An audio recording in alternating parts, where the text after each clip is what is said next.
ate okumanya emboozi ez'enjawulo ezitambula mukulikeyo mu weekend yabaddemu events nyingi nnyo ku Saturday ku Sunday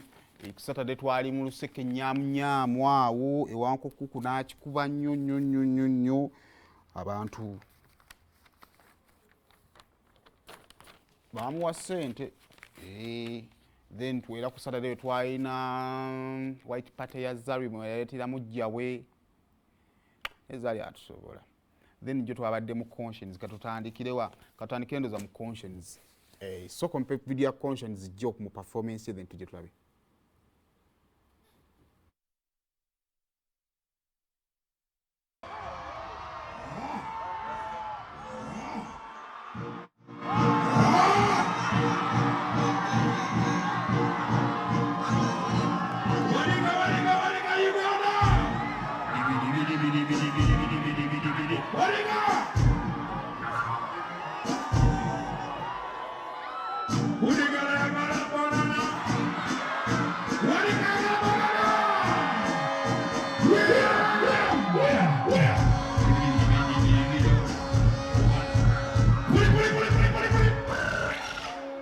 Jamaica time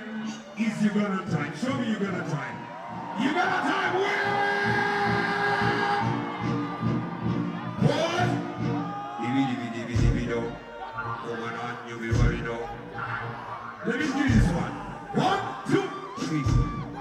You know Yamadede. What are the people? That's what you want to do.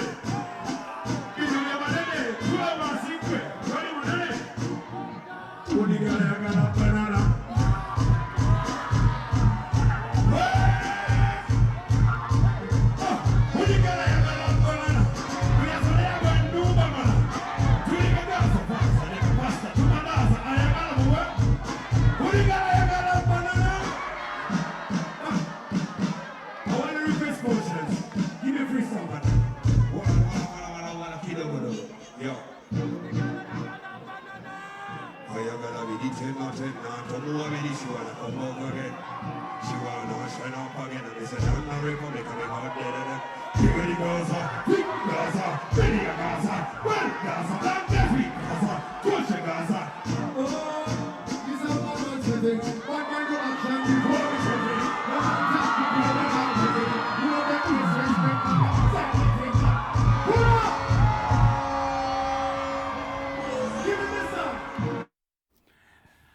bwatyo omumiiri nga engoma bagimuteerayo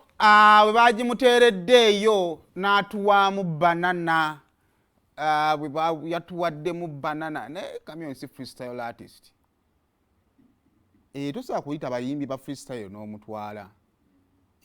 ate omanye ensi eno obuzibu bw'ensi eno bantu kulowooza nti buli omu alina okuba nga buli kimu akisobola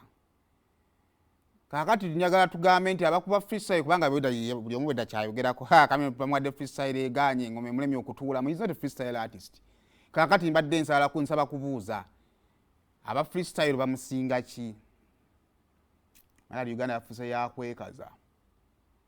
naye ekisinga obukulu Koshens yamuiseera n'agamba nti wano banene atali munene tokola ki toyogera era ndowooza kino kyekyaleetedde natinekano ogamba kale singa bagimpadde singa mpise mwandirabye ekigwa mu ggwanga mino kubanga ye dancehall artist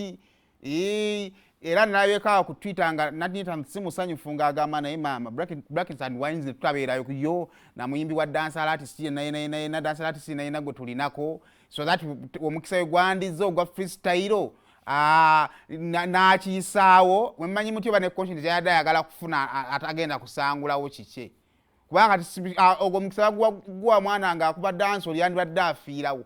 ogwa Bafana n'ayagala okulaga Koshens nti mu Uganda gye wazze teyakolaki kane ba promoter nabo bagezi taleeta muntu agenda kubba show ya muyimbi gwe yakoze ekigwe yaleese naye ekyasinze okunsurprisinga Koshens engeri gye yakeera okujerega kwabadde kungi songa oyinza okulooza ndi event egenda kukola nama event zino ababeera ku simu zino zaffe nga tuli ku data phone gwe tuba tuguze oba wifi z'amakampani tulowooza nti ffe kye tutaagala n'abalala tebakola ki tebakyagala events ziba ne audience yaazo kyovula nti event yakoze bulungi yabaddemu abantu era naye bw'obeereyo nga tolina ssente tolowooza nti abalala tebakola ki tebalina nze bye nalabyemu kuba kati nze nga nze event mbadde ngimanyi naye nga ate teri mu interest yange kati bwe nvaayo ne nsinzira ku nze nti nze sirina kintwala mu Koshens kakati ne nsinzira okugamba nti event tegenda kukola mba nkoze ensobi kakati twabadde ku event neekolera ddala yafunye abantu bangi bajjulidde ddala by the way bajjulidde ddala yakoze bulungi so by events promoter ndowooza mwebale kubanga mwapromotinze bulungi then era kisigala lesson eri bannayuganda abayimbi abeeru bwe baba bakyasobola okujja ne bakola event nga nnene bwetyo nga mu Jamaica akyasobola okujja n'akuba cricket n'agijjuza bw'atyo kiddayo gye muli awo okumanya gwe lwaki bw'okola event tebakola ki tebajja kakati awo tuvuddewo kakati munnange Zali yalina white party yalimu attendance y'abantu bangi nnyo kakati zo zerasooka